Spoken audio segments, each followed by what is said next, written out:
Donc, on a 5 meilleurs candidats favoris.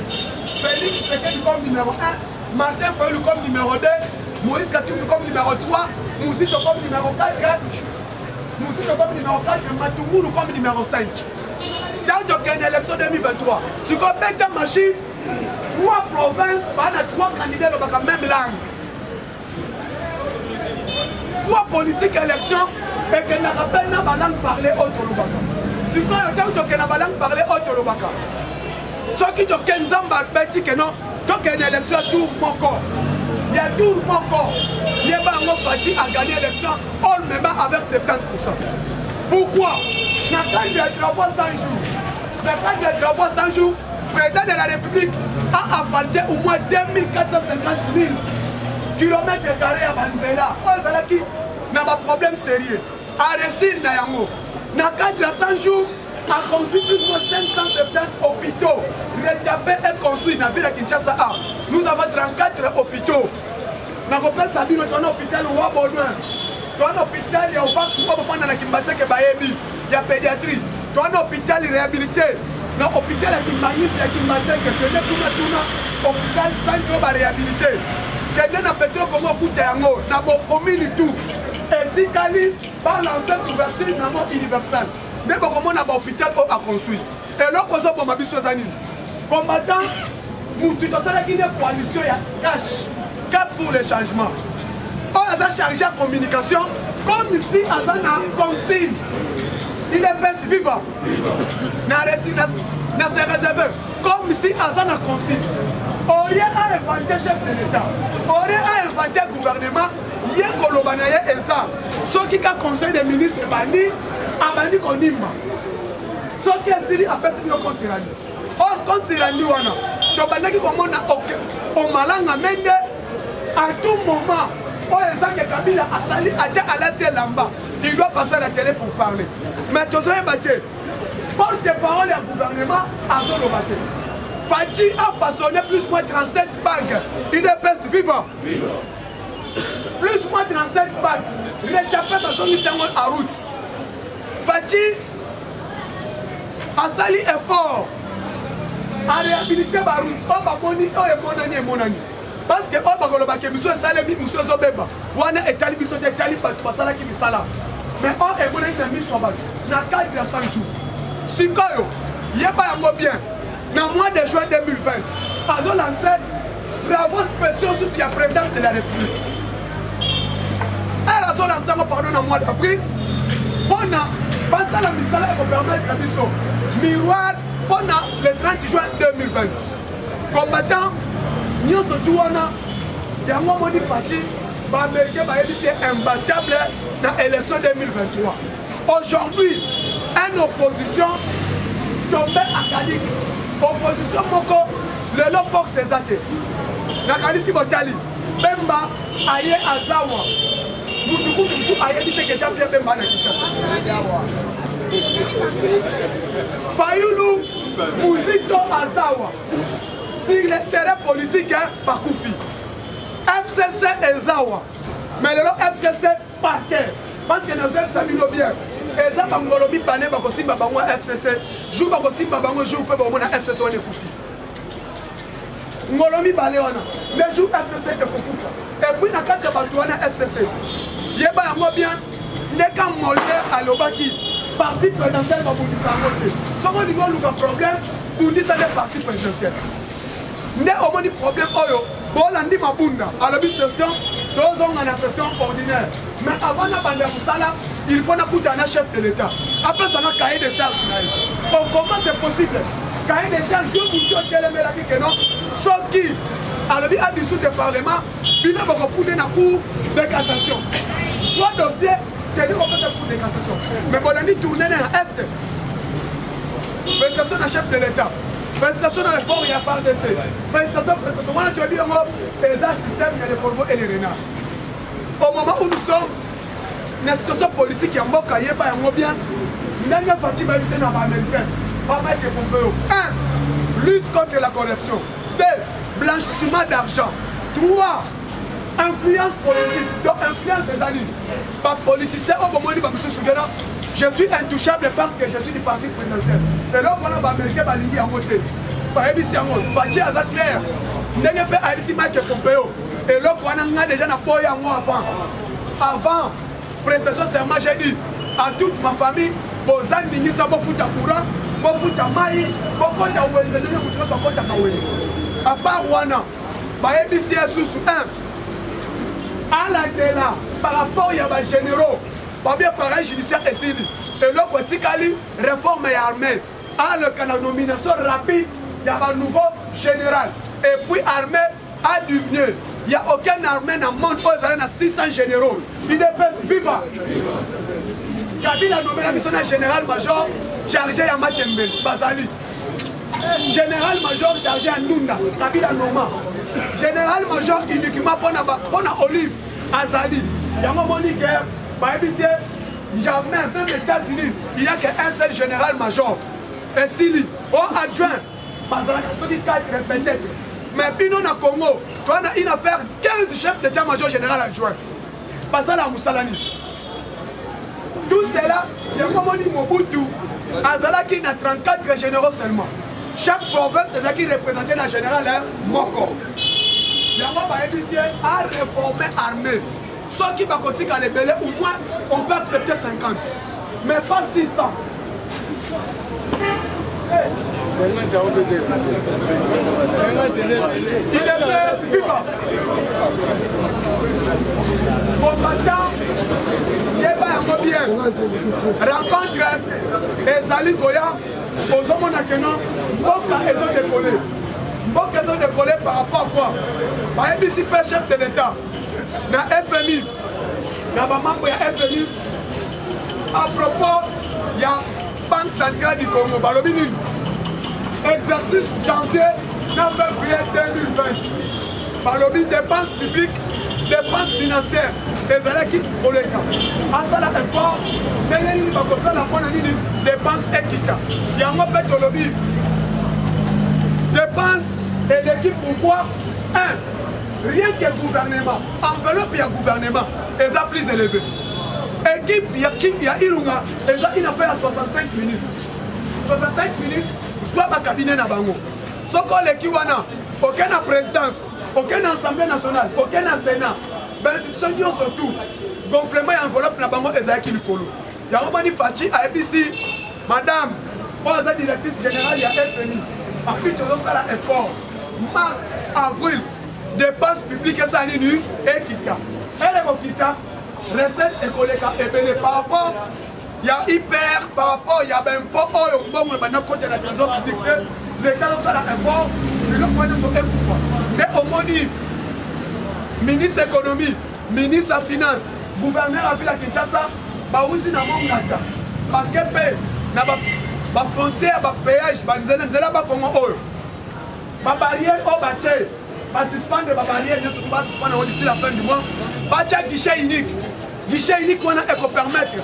Oye na mbongo oye na loso na yo okoti na guichet unique okuti nyonso ele kofuta nyonso tu batiki yo oleki ba barrière wana nyonso tu d'ici fin du mois esa nini ezokufa combattant à propos ya est ya République démocratique du Congo ezalaki menacé na Ebola le dernier cas wana bamonaki na Ebola batikaki depuis batiki ye azalaki guéri jusqu'à présent attend ka moko bamoni te yango moni directeur général de OMS, Aza Sassan a monté les bolans à Est, à l'objet d'ici là, donc elle a dit fin du mois de mars, 10 mi-avril, ce qui te dit quand Ebola est associé, donc on déclarait Ebola et ça dit et si il est best vivant. Côté qu'on a fait sa félicitation, le docteur Jean-Jacques Mouyembe, dans Moussala Assali. Il est best vivant. Et puis, donc, il y a un ministre de la Santé. Côté qu'on a continué à faire toujours, problème, ils ont frappé le monde, ils ont problème, il y a coronavirus. Voilà, information reste en actualité. Et puis, à part Yango, dans la confirmation, il y a des mananes forts, il y a Simbe, comme candidat gagnant, dans la Cour constitutionnelle, dans Togo. À part Yango, élection primaire, nous sommes aux États-Unis, Moutitou Azol, les démocrates, les républicains, les Soussouana. Donc, côté qu'on a clair, élection finale sera toujours Donald Trump, na candidat à la démocrate. Pour l'instant, vous voyez qui sera le gagnant. Mais à RDC, même de l'objet élection aujourd'hui, opposition au gagné. Il est pas vivant, ni FCC. Parce que Bazan n'a pas candidaté. Au moment où ça awa, Bango, Basangani, Baguette créé et l'autre Boko Boy, au stade de Magina Paris. Vous voyez bien, dans le conseil autour de Kafali, il y a des opposants qui sont infiltrés dans la carte. Par contre, ça qui manque, et l'autre et ça les maté. Par contre, la cité calamité. Combattant, Salano Kimia. Monique, vitesse et président de la République, c'est trop rapide. Si vous avez un volet diplomatique, Fachi a dit qu'il y a un écart de 6 millions de kilomètres carrés. C'est quoi? FCC 1, parce que diplomatiquement, nous avons mené à Zate. Bon, la Libye, les points annoncent la cabine diplomatique chaud qui tourne. Alors, clair, Toloba qui a un mot clair, bon, l'année avant-hier. Toloba qui clair, un bassin qui sont candidats, il y a opposition. La primatique, tu sais qui est rare. Quand tu soyez, quand tu soyez, quand tu es parti, IDPS, quand tu es en bango, les lots ont sauvé. Mais aujourd'hui, tu as commis une difficulté de contrôler Félix. Moi, je contrôle les sous exact. Et là, tu comprends ce que j'ai dit. Le roi Delphine Kaimi, non. Caleb Mouton, tu comprends des acquis véridiques que Caleb a chaque piège contre Félix Tshisekedi. C'est quand le Caleb, il est suspendu. Le lobby à Caleb, il a déjà dévoilé moyen de contrôler exact. Donc, on dit voyage aux États-Unis. Même certaines informations, parce que Otolobaka devant médias, mais diplomatiquement, on est canacé, toye bakate. Le côté pour nous même maman Nzesa. Dernier Fachi à côté qui, dans ce département d'État américain, il y a beaucoup de Fachi à Ebi au Astori na mona Mike pour payer. Mais au Bibi na Libanda, ils ont les effets politiques. IDPS viva. Parce qu'au moment où ils ont la pétition qu'on signe dans l'Est, 2000 signatures, on a arrestation Kabila dans la guerre à l'Est. Est-ce qu'on a signé 2000 wana et qu'on a la mouquette? Ce qui va tirer en 8 heures. Si tu as comme à 8h40 minutes, 2000 signatures et coquilles. Combattants, tous à la mobiliser. Tous soutenir parti, chef de l'État. Et puis pour expliquer au peuple, volet politique, ils ont les Kanamboka. Parce que Mingi n'a cité, Baye Bakanabangote. Par coopérer Mingi, Baye Baka politique, ils ont mené sur le terrain. Merci beaucoup, Batunion souvent soutenir Bisso, Batunion surtout par l'Ibania Mboka. Voilà la politique, Oyo Topé Sakabino, dans le Parlement debout. Mon numéro plus 243 89 86 59 097. Merci beaucoup, Nathalie Place, pas président à continuer. Pour la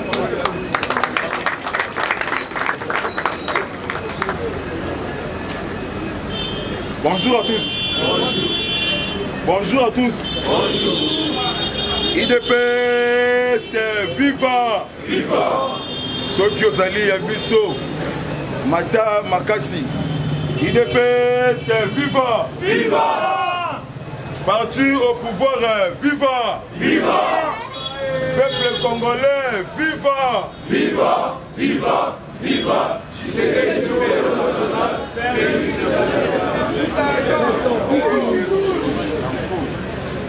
Merci à Komona Bino. Napesi Nzambe merci.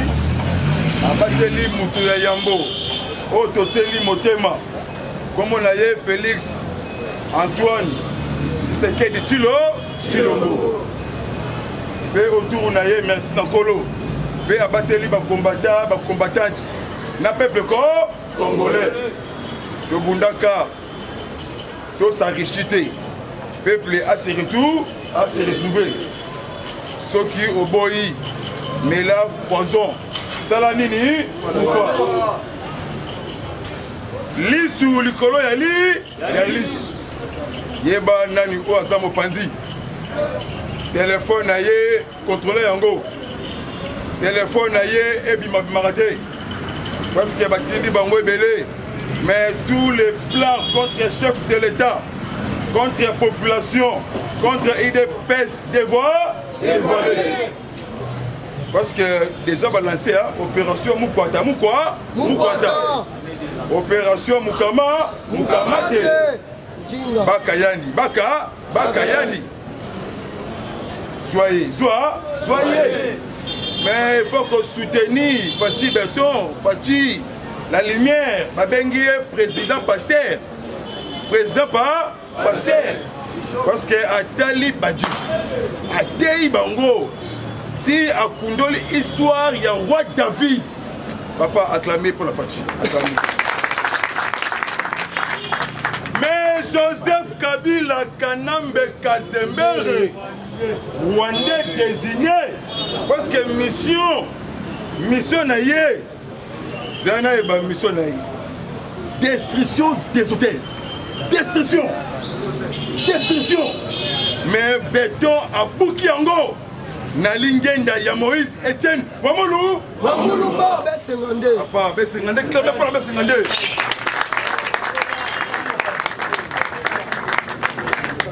Elongi a fait. Mais allez, André Atundu, arrête le message na yo. Allez Atundu, arrête. Ndakuna bango tu bakimi à partir de lobby. Bakimi bandao. Parce que ndako ekomi ngai, ekomi bolo. Voilà ba tuna lobby nani akufa. C'est quoi justice congolaise? Nous devons diriger en haut magistrature suprême. C'est Fatih Béton. Le couteau est emboli au Badimisi, mais c'est Jamal Sam. Na David Bletner, toujours na prison. Yamaka. Bomoni bango bala liboso bomona mundele libanais. Alati elamba ya prison ya Makala. Il y a deux couleurs. Jaune et bleu. Bongo te. Attends, zone ici bongo. Mais on a la pris. La prison. Il est président. Ma solo est l'équipement. Il te prier beaucoup. Te prier ma casse. Autour du chef de l'État. Il y a un bisibino boy. Lobby déjà Bill Gates. Déjà en route. Bill Gates. Pour investir. Mais RD, mais le Beka Musinga et Rihanna, vous voyez bien, Rihanna, chanteuse américaine, lobby accepté à choisir langue lingala. Yo négligé pas lingala comme une langue internationale. Yo me dit Trump à ce que la lingala. Il est vivant. Nazale Sengo Makasi parce que chef Nabiso Yamboka, Fatih La Lumière, Fatih Solution, Fatih Kemola Yahweh. Alléluia. Amen. Oh Seigneur.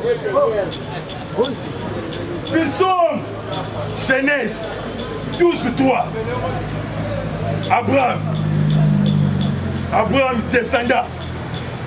Bisson tout le temps descendant. Il y a Abraham. Naya Etienne. Wamulumba. Yoka Père Nabiso, et ça qui le 31 juillet 2016, Natriofal. Voilà, tout est terminé par Moïse. Papa, Tobouni, Naza combattait à première ère. Il y a Kala, comment on a battu Kala? Voilà, Papa Langaï, non, laisse Papa Tika, non, Bitumba. Désigné pour sauver cette histoire. Tant que Etienne dans le lobby, prenez-vous en charge. Surtout vous, jeunesse. L'ABC Moïse, Père Akiei, arrête. On a habité dernier message. C'est que Bazoba va comprendre la raté. Mais Batamayele, un message. Continue à maquiller, continue à absorber. Le moni Fatih Azali intouchable. Actualité politique est dominée, na voyage ya Mokonzi ya Mboka, na niveau ya Amérique. Parce que bientôt les Chinois vont dans la Chine, ils ont coronavirus. Ah, tu as des Européens, des Américains. Mais déjà, comme qui lobby en Afrique d'ici, premier lot américain. Donc, mission, il y a Kamulangwa, il y a Kosingaye. Moi, Bima, exacté. Mais attention. Attention, les uns et les autres. Bon côté, il n'y a pas de désaccord entre Lucifer et Jésus-Christ. Lucifer, c'est Cana. Jésus-Christ, c'est parti, ben, et donc. Encore exalté. Encore exalté. Et là qui discussion. Dès que nous avons sécurité. Le corps le précipité dans la main noire. Moukama. Oh, Bimate. Il a bien du corps. Il est payé suivant. Oyo Kabiso.